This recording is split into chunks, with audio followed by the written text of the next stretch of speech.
Okay, let's start. Georgia just destroyed Florida State. After Florida State got snubbed, 21 of their players elected not to play in the Orange Bowl game. The end result was 63-3. It was terrible. Nobody's talking in Tallahassee right now. However, Kirby Smart, the Georgia coach, did talk. One of the first things out of his mouth, aside from saluting his team, he said the NCAA allowed this to happen to the Orange Bowl. And he says the NCAA caused this. They need to fix this. He's making reference to opt-outs and transfers that littered all the bowl games. Everybody lost players for one reason or another. Is that good for college football? Is that fair to the bowl people and the communities that sponsored the bowl game? So Kirby Smart wants this resolved now. Then there's Clemson.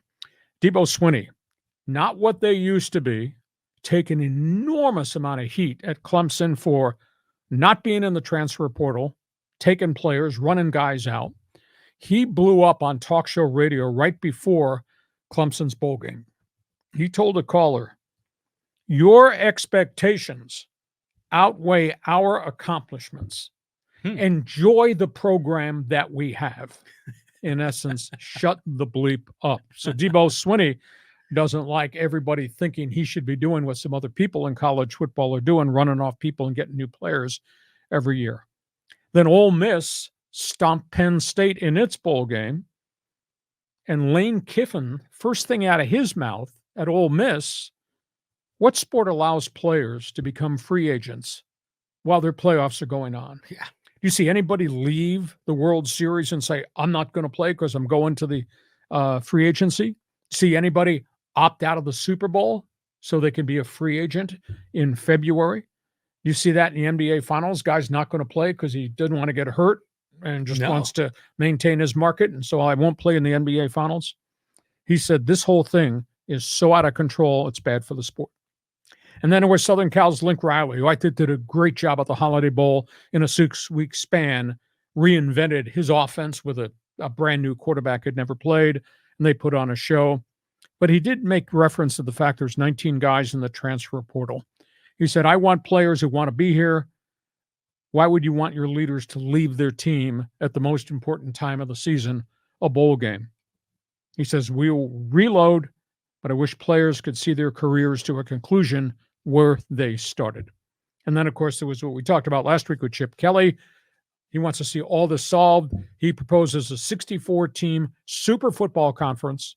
All the money goes into a pot. It's all distributed evenly to the 64 super conference teams.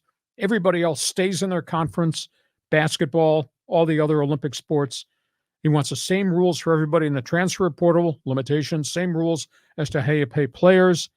So all the money goes into one pie, and it's carved 64 waves in college football. So the coaches had a lot to say. So, John, what hit your hot button? Well, first of all, kudos to Kirby Smart for having the integrity to go out there and play Georgia Bulldog football and kick some butt, and they took it seriously. And, that's really kind of a character knock on Florida coaching and their players. Like, I understand that you want to, save your body for the NFL or whatever you're going to do, but you don't even see this in the NCAA March Madness, people opting out. I mean, it's nuts. So it's good to see these coaches kind of standing up and being vocal and talking about what the league, what the situation requires.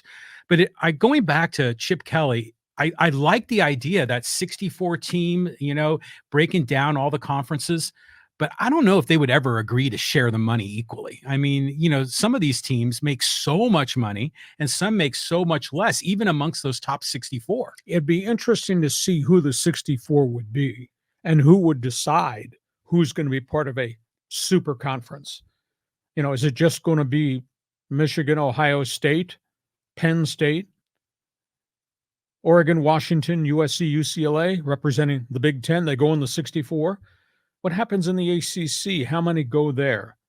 Everybody in the SEC says, I deserve to be there. Well, you don't, and so this is a complex thing they would have to negotiate as to who are the 64 that are going to be part of the super conference. And then does North Carolina basketball? They're going to stay in the ACC.